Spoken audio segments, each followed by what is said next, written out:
Greetings, everybody. My name is James. I am from the internet, and today we're going to be talking about equal application of the law. Now, after the George Floyd BLM protests broke out and people were aghast, Republican governors all huddled up together, well, on a Zoom call, because it's not like they were going to go out in public and expose themselves to the risk of a deadly pandemic. They just left that to the poors and the working class because that's kind of their jam. But they all got together and decided that they were going to try to fix the problem of angry black people protesting in public. And the next day, magically, it just appeared overnight in state houses across the country, legislation being written and introduced to further suppress dissent and public protest, which, as we all know, is the sign of an extremely healthy democracy. Now, more than a dozen states have some version of this legislation making their way up and down the ladder in the legislative process, and in a few states, they have already passed and signed into law further enhanced anti-protest bills. So what I wanted to do today was take a look at one of those states, one of those bills, and then see how that law is being applied to the citizenry. Surely the law will be applied equally because we are a nation of justice and liberty. Here we go! Breaking news out of Miami. The Palmetto Expressway, State Road 826, has been shut down in both directions near Coral Way and Southwest 32nd Street as protesters voicing their support for the people of Cuba went onto the expressway. Now, this is the exact type of behavior I'm talking about. This is the sort of thing that Republican governors across the nation literally tripped over each other on the way to get in front of cameras and decry and say that they were going to get legislation passed to stop this sort of thing from happening because it is criminal, right? Isn't that what y'all said? Well, it just so happens I have a little reminder of the exact day that Ron DeSantis, the Republican governor of Florida, signed his enhanced anti-protest bill into law. Let's see what that looked like. Florida's Trump-loving governor just made it okay to hit protesters with your car. What? Florida Governor Ron DeSantis signed an anti-riot bill into law that grants civil immunity to people who decide to drive their cars into protesters who are blocking a road. The bill also penalizes local governments that interfere with efforts to stop riots, prevents people accused of rioting from being bailed out of jail until after their first court appearance, and makes it a second-degree felony to destroy a plaque, memorial, painting, flag, or other structure commemorating historical people or events. Such actions would be punishable by up to a decade in prison. This law, HB 1, that DeSantis signed into law, in fact, categorizes the blocking of a roadway as a, quote, riot. That is now considered, quote, riotous criminal behavior in the state of Florida. And, as you can see, Ron DeSantis said people who are rioting will be placed in jail, will not be allowed out until after their first court appearance, and could be sent to prison for up to a decade. Upon signing the bill, DeSantis stated that the bill is needed to protect Florida's residents on the road. Quote, just think about it. You're driving home from work and all of a sudden you have people out there shutting down a highway. We worked hard to make sure that didn't happen in Florida, said DeSantis. They start to do that, there needs to be swift penalties. So it would appear that Ron DeSantis was extremely serious about calling people who are protesting and go out into the street rioters and then severely punishing them. So imagine my surprise when I found out that none of the protesters in Miami were arrested. In fact, the police department and Florida Highway Patrol came out, cordoned off streets, and voluntarily redirected traffic for all of the protesters who were, in fact, legally rioting, the freedom to just riot at will. Why? Well, we'll get into that in a second.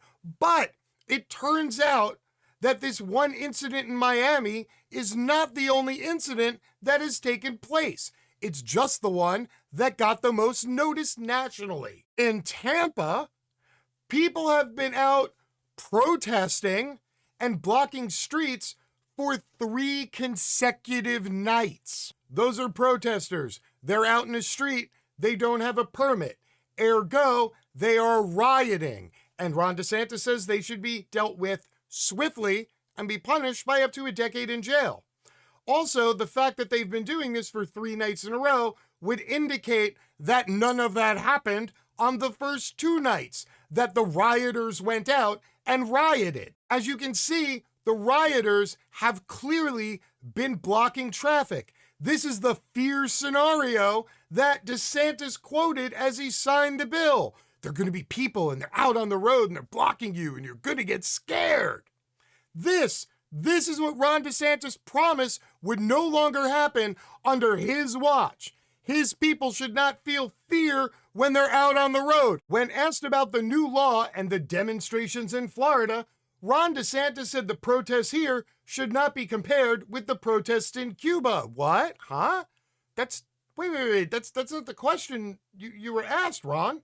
You were asked about the new law and the demonstrations in Florida and how come none of your new legislation was being enacted? How come the law that you signed was not being equally applied to other protesters? That was the question, Ron. And this is the answer that Ron came up with, I guess. Quote, I think that people understand the difference between going out and peacefully assembling, which is obviously people's constitutional right, and attacking other people, or burning down buildings, or dragging people out of a car and doing that. They're much different situations, he said.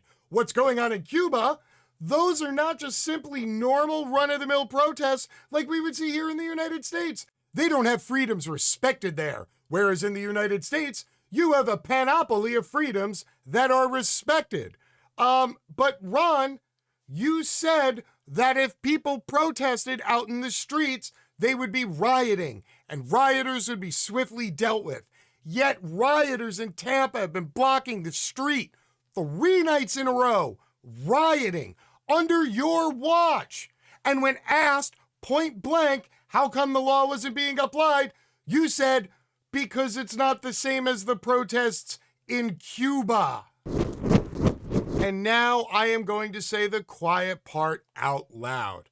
Ron DeSantis and other Republican governors passed their anti-riot legislation purposely to grind down on Black people and Democrats and the dreaded Antifas.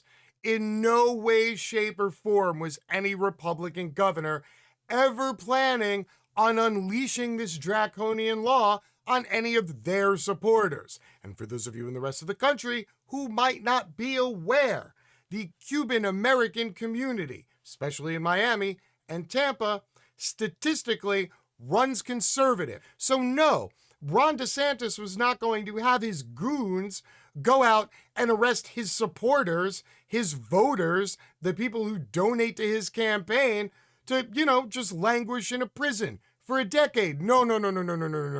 The first time this law gets broken out, it will get broken out as a slam dunk against some Black Lives Matter leader who somebody like Andy No will then tweet out their booking photo to get 140,000 retweets to purposely shame somebody and label them as a criminal, as he can go, look, I'm a journalist. And Ron DeSantis can go, look, I'm helping. But meanwhile, a law that is not equally applied is a law that will not be respected.